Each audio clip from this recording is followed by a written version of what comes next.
Greetings, everybody. It is I, obviously, Jesus, and welcome to the first Patreon video for the month of September 2018. Last September's videos were not particularly exceptional on account of the fact that I was traveling for much of the month, and the video I made around my birthday when I was actually not in the country that I had uploaded before I left was just a pretty cursory video of philosophers I admired. So this year I want to do what, had I not been out of the country, what I probably would have done last year. So, and that is a big, as I've said in previous videos that leading up to this, a big retrospective on basically who I am, where I came from, and where I come from, and how I got to be this way. There are no notes for this commentary. This is going to be entirely off the cuff, as you could see by the weird position of my body and my boom microphone. I am doing this sort of just in a weird way. Like, my boom is actually fucked up, and normally it's over here anyway, and it's even more fucked up than usual because it's just been holding my microphone and being bent. But yeah, instead of doing the lav mic, which is kind of shitty quality, I'm going to attempt to bring you higher quality audio and sync it up between the video and the camera. So we'll see how that goes. But anyway, as I said, as I was saying, there are no notes to this commentary. I probably should have done this yesterday. Yesterday, for those of you who don't know, was my 26th birthday. I was born on September 3rd, 1992 at 8:12 p.m. in a hospital in Rhode Island. And, that's when it all began. That was the first mistake, and we'll cover, I suppose, as one naturally would, the mistakes that led up to that particular event that happened 26 years ago yesterday. I probably should have made this video yesterday when I was super depressed, but you don't really want to work when you're super depressed or work on your birthday, so you're going to have to give me a few minutes to get into the sort of depressive and angry place that I need to be in order to properly make this video and just absolutely be miserable before I go, play Fortnite and get even more miserable. Also, sorry if I'm not making my usual amount of eye contact with the camera. I'm trying to monitor the levels over here so that my voice comes through relatively clearly. And also, yeah, I'm trying to monitor the levels, and I'm also at a very weird angle here. So apologies if you are missing out on the high levels of intense sexual eye contact that I usually make with the camera in my videos when I'm not looking down at my phone or my little notebook or what have you. But anyway, as I said, I was born 26 years ago yesterday. And I was born to two parents who were born in the late 50s and early 60s, one of each, of course. And as I said, you have to really understand my parents as people in order to understand the foundations of who I am and what mental problems I've wound up with here in the world today and how those things have developed. So that's where we'll begin. We'll begin before my birth, talking about my parents. And one more little bit of preamble here. I suppose the goal of this video is just to outline, as I said, who I am and how I got to be the way I am today. We're going to focus on my family, my history, my upbringing. We're going to mainly focus on my childhood because, most of the issues I had in my childhood can be extrapolated to today. But anyway, let us begin with the tale of my parents, whom I am not going to name for reasons of privacy, but I will tell you a decent amount about them.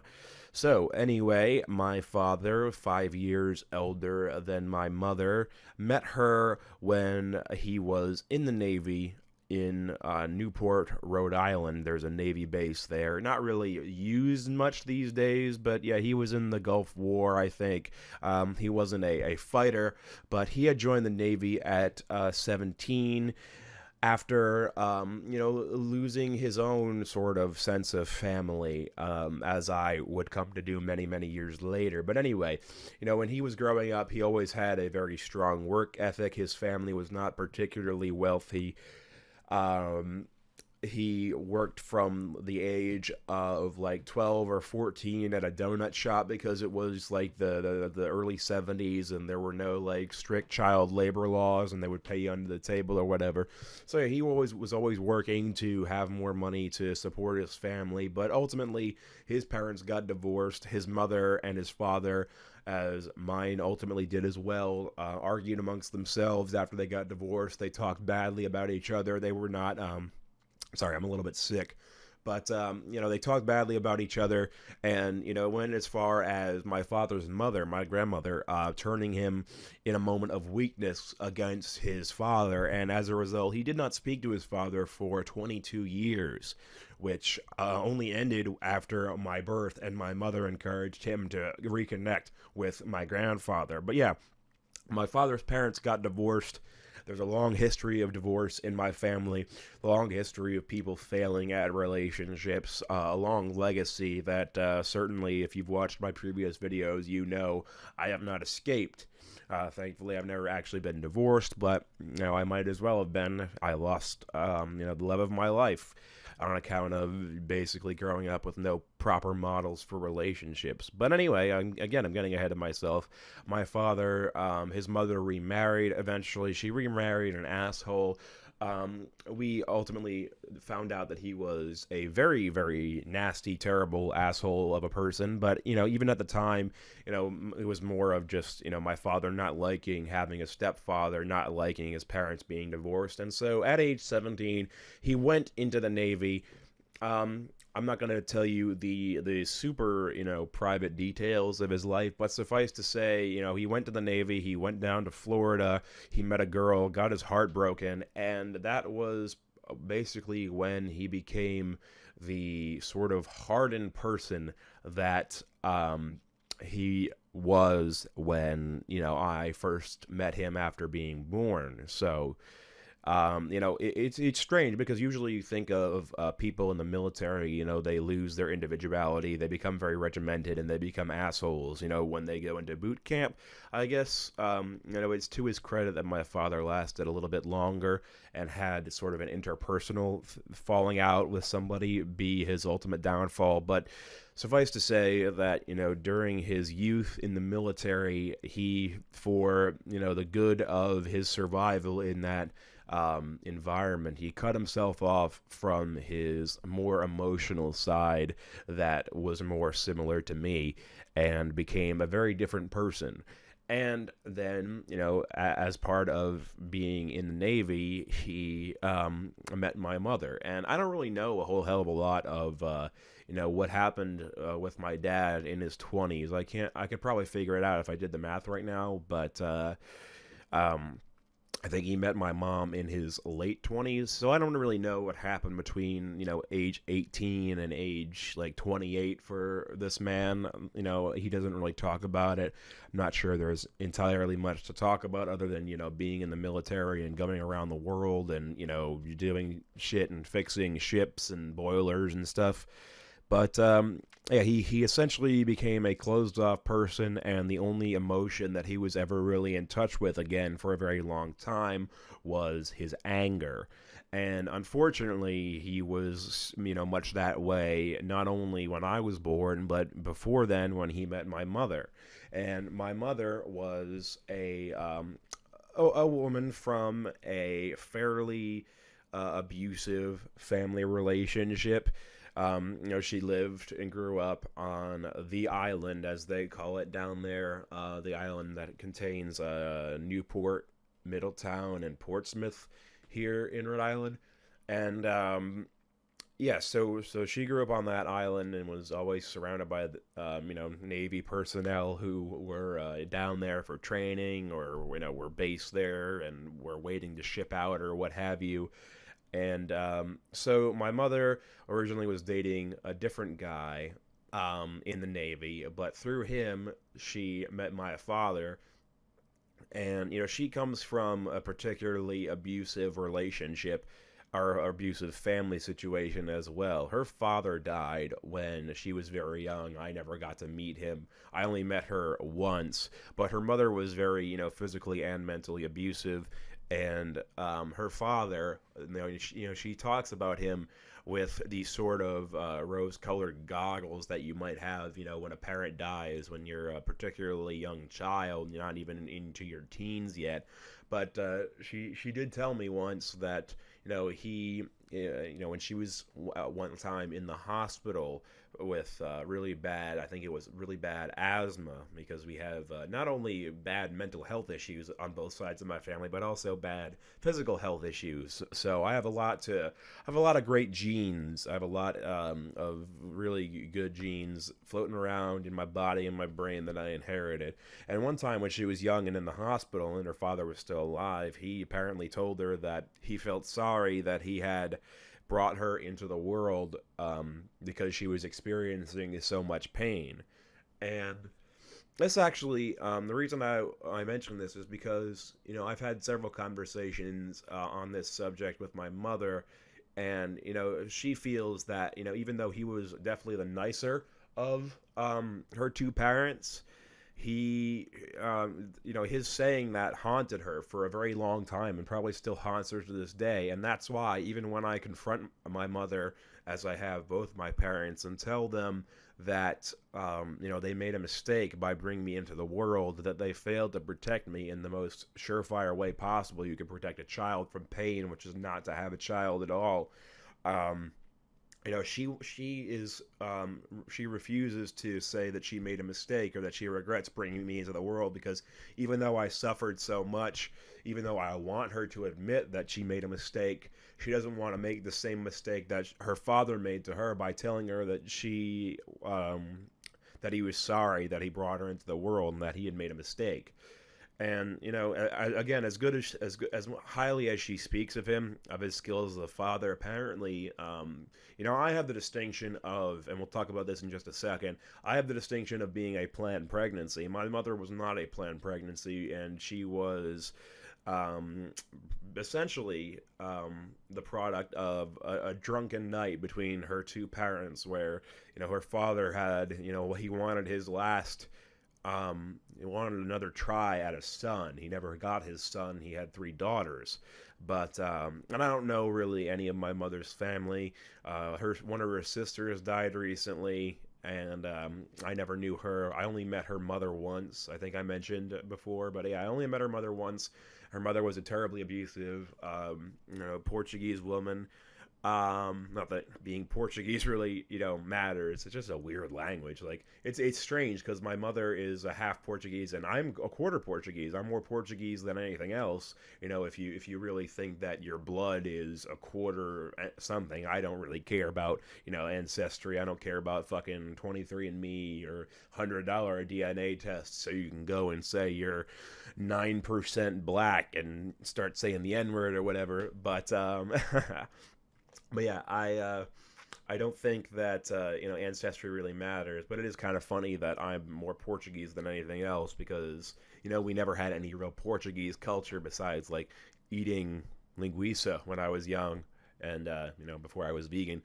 But yeah, so that's just a stranger side. But yeah, my mother came from a very abusive relationship. Her parents would fight. Her mother would abuse her, and so she made it out of that childhood, and met as you do when you're a young woman, um, with reasonable attractiveness, I guess. On the island, you meet Navy guys, and she dated this guy, as I said, and then she sort of moved on eventually to my father, who was this guy, Albert's friend. So, as I mentioned, by this time, my father had sort of, already, and he understood this as well, to his credit. He understood that he, had closed himself off to most of his, emotional side.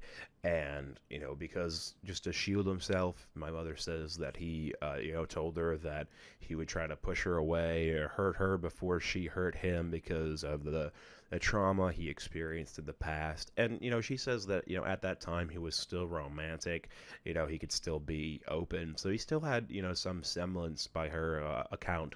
He still had some semblance of, his older, more emotional self. And he was aware of his trauma, which is a far cry from what I got by the time I came around. And the time I came around was not immediately after that.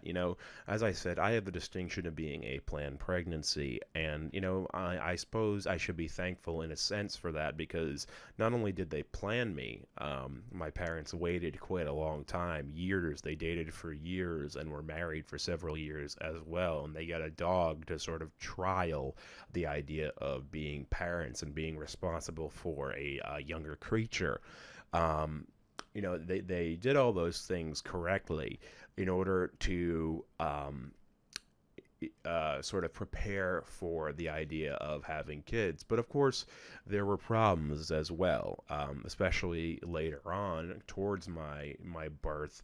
They were fighting a lot, and they were fighting, and they would fight on and off for periods. I'm not sure how long the periods were, but by both their accounts, they would fight on and off for years. My father.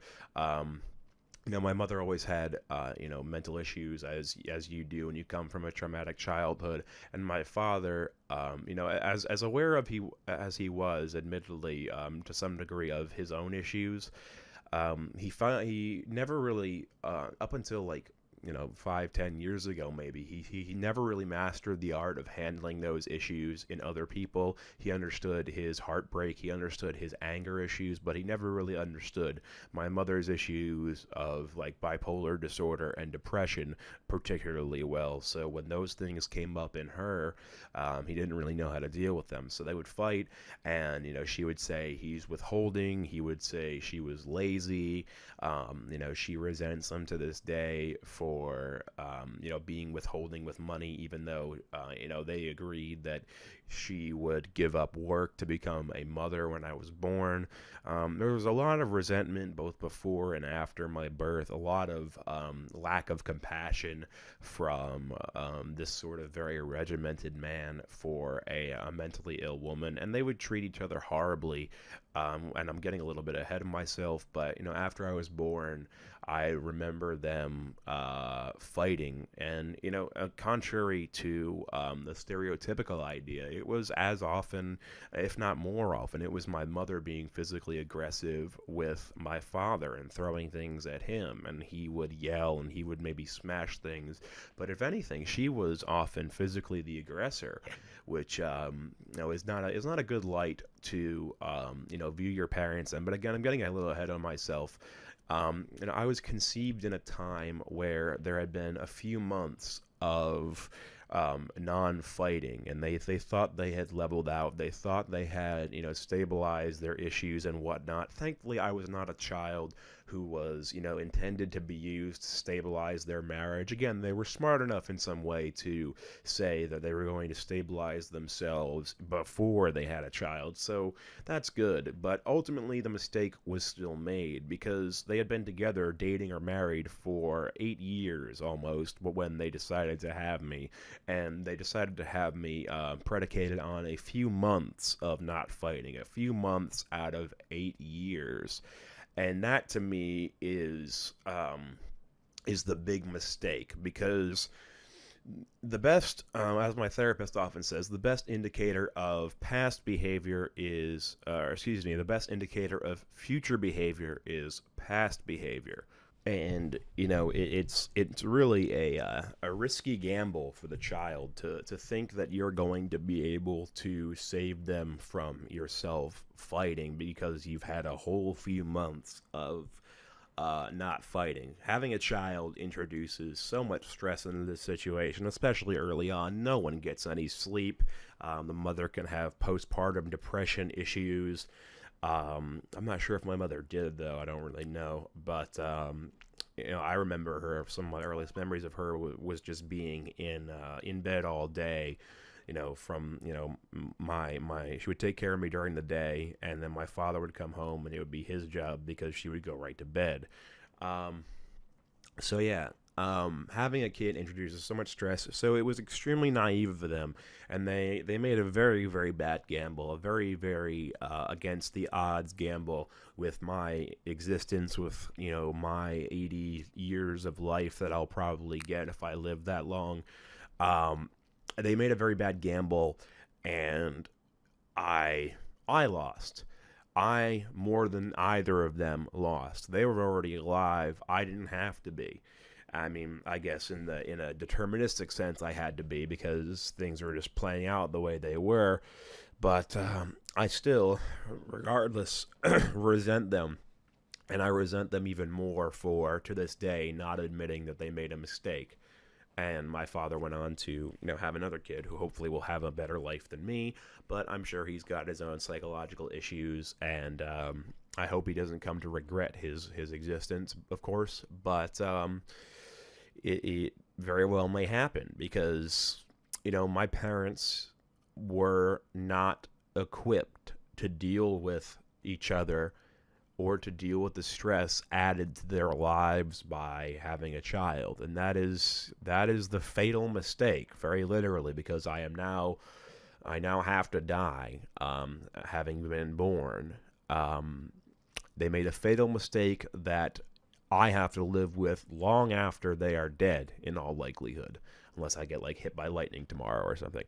But yeah, I have to live with the consequences of their mistake, and it's very frustrating. But anyway, after I was born, and after the period of your childhood where you don't remember because you have childhood amnesia that everybody has, I had to deal with these two people who were constantly at each other's throats, constantly fighting. I already described the physical violence that would happen. It wasn't terribly often, I will say. There wasn't punching really most of the time. I remember only one or two instances of that.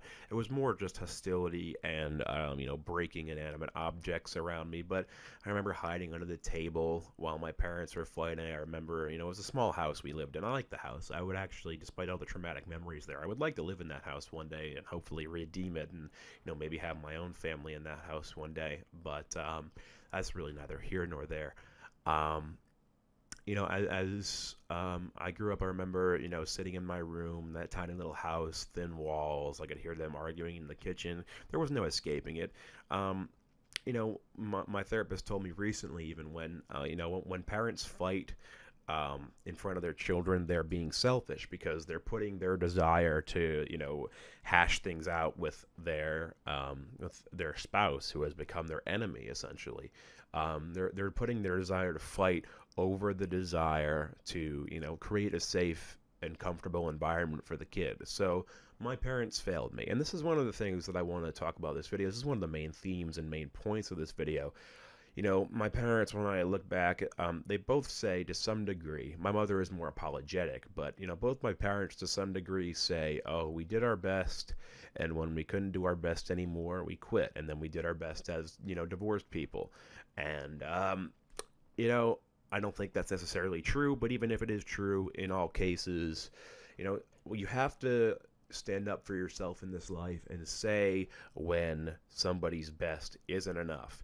I'm not a pure consequentialist. I don't believe that intent doesn't matter at all. I think people should get credit when they're trying their best, but you still need to stand up for yourself and say, yes, I see you. I acknowledge that you are trying in good faith to do your best, or that you tried to do your best in the past. But you have to hold people to account at the end of the day when their best isn't enough. You don't have to treat them as severely as you would treat someone who had no good intent, had no good faith, and completely neglected their duties. You should, as I said, you should earn credit for moral credit for trying your best. Absolutely, that is not up for debate as far as I'm concerned. But in my case, my parents' best wasn't enough, and for a very long time after they got divorced when I was 8. It was finalized when I was 8, and they had been separated for a little bit before then. But after they got divorced, I was very resentful that they got divorced, and it took me up until a few years ago to realize that, yeah, I mean, they were such weak people that it probably was unreasonable for me to expect them to, just, go to therapy, fix their shit, acknowledge their faults, and do better and create a better environment for me. They were and they are such weak people that the only option, the best option, I think, for them would be to give up. But again, it was hard for me to realize that, because even after they gave up on their marriage and got divorced, they still treated each other like shit. They badmouthed each other to me constantly.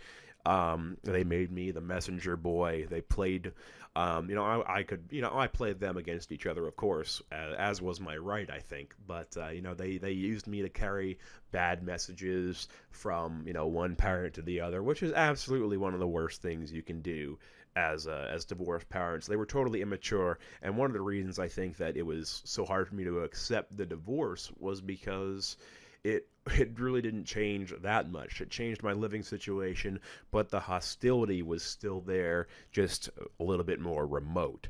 So I had these two very immature people who gave up on their marriage, gave up on each other, and gave up on me. Not on loving me, of course. I acknowledge that both my parents love me. I don't really feel it. And this is another big point of this video, but because, it was around this time where my parents became such negative symbols to me that I lost the ability to love them and to feel love from them, which haunts me to this day because, while I've made my peace with, not loving my parents, I haven't told them I love them in many years. But, I've made my peace with that, but it makes, the stakes so much higher when I'm in a relationship with a woman because, then if I fall in love with somebody and she falls in love with me, then she's literally the only person in the world that I love and who loves me back. So, that has haunted me in that way by making by making me feel isolated from my family. And I've never really known my extended family that well. I used to see my father's siblings, and I still do see his mother and his father's new wife every now and then. But I never really felt close to any of them. Really, they were just always sort of. They could have just been anybody. They could have been his acquaintances, for all I know. It's a trivial fact that they are blood relatives. So the lack of feeling love from your nuclear family has made the stakes so much higher for me in my romantic relationships, and that has caused problems for them because it's understandable then that I think it's understandable for a person. I'm getting ahead of myself again, but it's understandable, I think, for a person who feels no love. Imagine feeling no love. Imagine feeling no love from your family, for your family. Imagine how much you would cling to the one person who you found who made you feel that way. Imagine what you would do to make sure that they would never leave, and imagine how paranoid you would be that they would leave. And my mother, one time when she got remarried, which eventually fell apart, she jumped in a truck with this guy. He was a truck driver and went all across the United States in the back of a truck one night with very little warning, with essentially no preamble, no warning, no nothing. But I don't think my abandonment issues really come from that so much as an economical sort of thing, where it's like, it's night and day difference to feel loved versus to not feel loved by anybody in the world. And so you would do anything, really, even irrational things, to get this most precious resource and keep it in your life. And that has created problems of neediness and clinginess and codependency in my future relationships. And that's what it all goes back to. My parents ruined the concept of familial love for me. They ruined the concept, and as such, romantic love has become the only thing that matters to me in my life.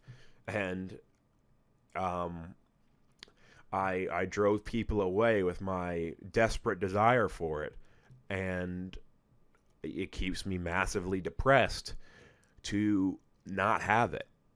And it's a weight that is hard to imagine for people who feel loved by a support group, be it their close friends or their family. It's probably impossible to really relate to that when you have never been in a situation in your life where you could not feel love from anybody else, even if there are people out there who would give it. And that is really that's a really hard time. But anyway, let's go back in time a little bit. As I said, they got divorced when I was 8. They still badmouthed each other. As a result, I became very angry as a kid. Um, my parents, I would mimic their behaviors of destroying stuff around the house. I would be physically destructive. I would, even hit them occasionally. And my father would be physical with me, not again punching or anything excessive, but he would physically restrain me and physically, essentially dominate me when I would become physically aggressive and destructive in the environment. So I was very angry as a kid, and depression is just anger turned inward.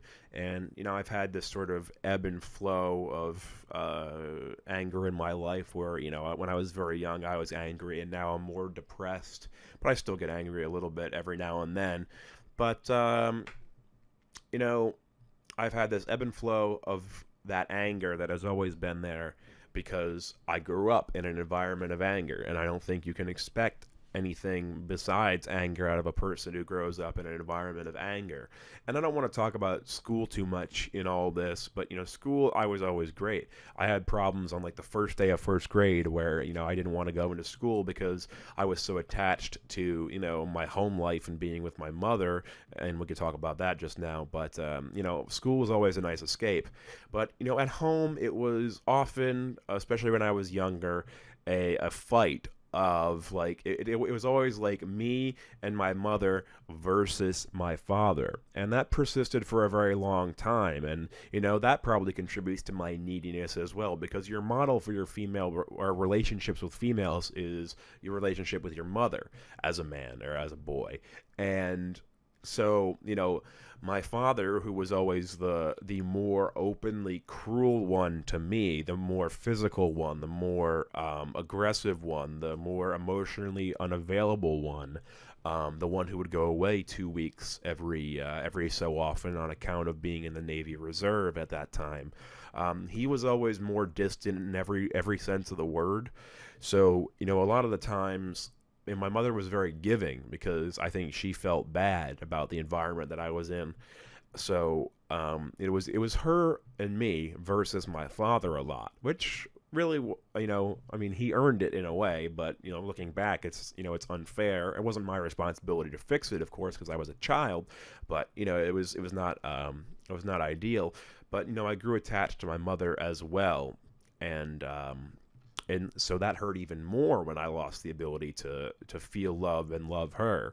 And it all culminated, to jump ahead some more years. I was at a point when I graduated high school where I wanted neither of my parents to come to the graduation, because I felt like it was my achievement, and that I wanted to punish them, and that I had the right to punish them by denying them the viewing of this achievement. And my father stayed home, and my mother did not. She went against my wishes, and I didn't speak to her for 2 years, just like my father didn't speak to his father for 22. And I was so angry, because it was my achievement, it was my schooling, it was my sanctuary. They didn't pay for me to go to school. I went to public school.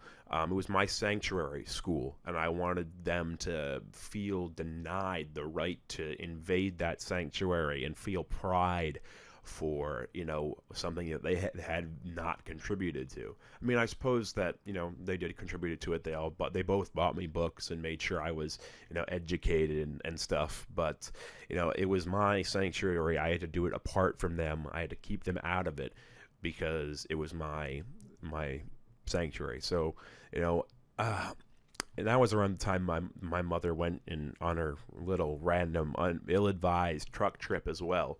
So that didn't help things either. But anyway, yeah, that brings me to about age 18, and just like that, we have almost completed the story in one sense or another.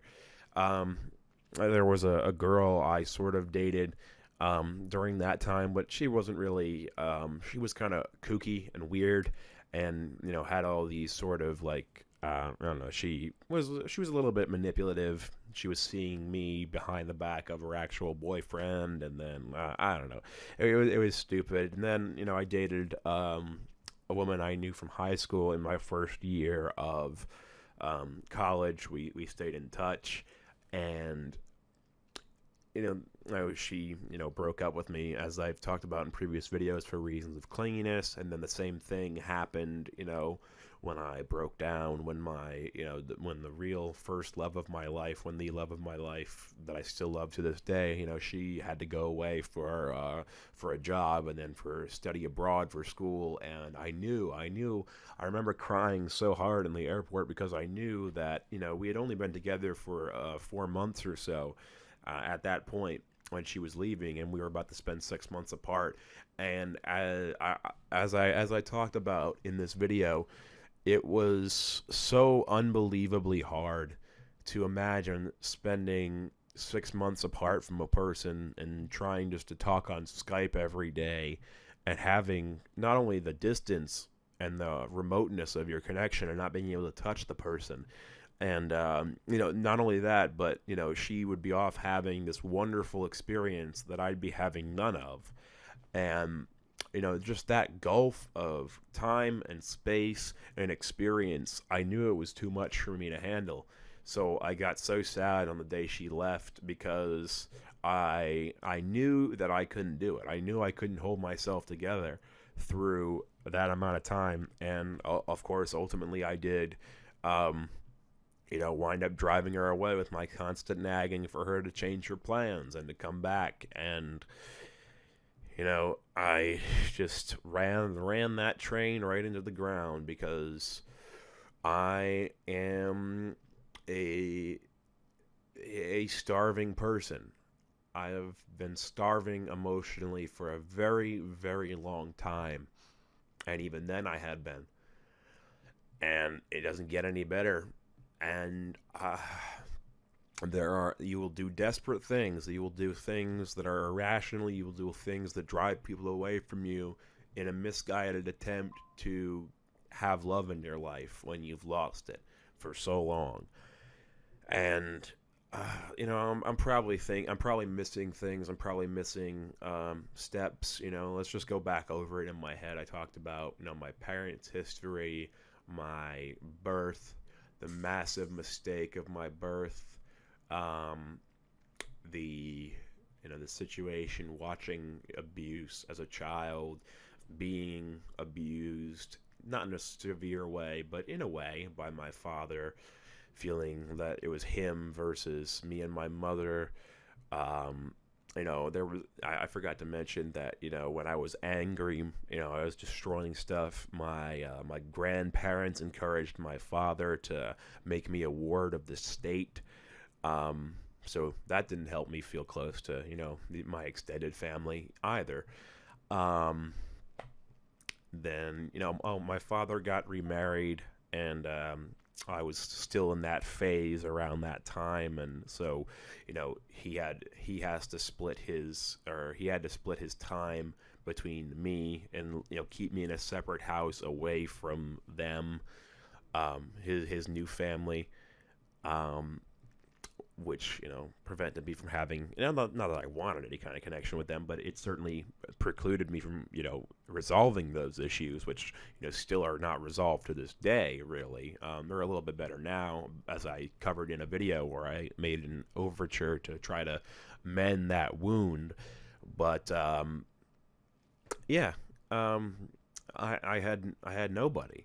I just, got tired of my parents playing me, or using me to get at each other, the graduation thing, and then everything that happened with my real relationships when I went to college.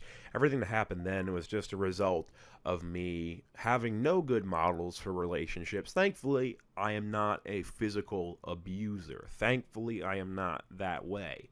But, I worry that, I'm so desperate, and having to have learned tactics to play one parent against the other, that, without even really being conscious of it, I worry that I might be, manipulate people. I might, just try to nag them and, convince them and never let up and try to keep them near me because I'm so afraid of losing them. But again, what do you expect from a person who has literally no love in their life, and it's the difference between night and day, for them? I mean, not to say that I, did any of these things definitively for sure, but, in a sense, I will cop to having, tried to, keep people, close to me. I asked my ex to, change her plans. I mean, it's perfectly reasonable when you're in college to want to go study abroad in Italy, and it was not fair of me to ask her to change those plans and to go there and try to get her to talk to me after she broke up with me, and yet I did, and it was the most depressing time of my life that hasn't really ended. It's sort of improved over time. Time does heal partially, but it doesn't completely heal. And anyway, I guess the whole point here is that you will make unreasonable requests of people that you love in order to keep them around when it's the difference between the night and day, life and death for you. And while it's understandable, and while I think that in some way, not that it justifies my actions, it definitely does explain them. But you will do annoying, alienating things to try to keep people from alienating you and excluding you. And to this day, I am so very sensitive to being excluded from pretty much anything. You will do alienating things that will work against you when you are so paranoid of losing the one thing that you have longed for forever. And that's my story, and that's how I became to be that way. So anyway, again, I don't know. This was just sort of a spitball confessional off the top of my head, but I think I covered pretty much everything that I wanted to cover. I hope that it, if nothing else, was illuminating for you guys. It feels refreshing just sometimes to talk about yourself and to put it all out there and to try to organize it. And as I said in previous videos, this exercise is literally just to put my shit out there and have it be have it be available to other people to to scrutinize, to sympathize with, whatever. And so yeah, that's me. I'm obviously Jesus. This week's music recommendation is Joy as an Act of Resistance by Idols. This will likely be my album of the year. Brutalism was my album of the year, the year it came out. A really, really great band. Moves more into varied, creative punk, post-punk rock territory.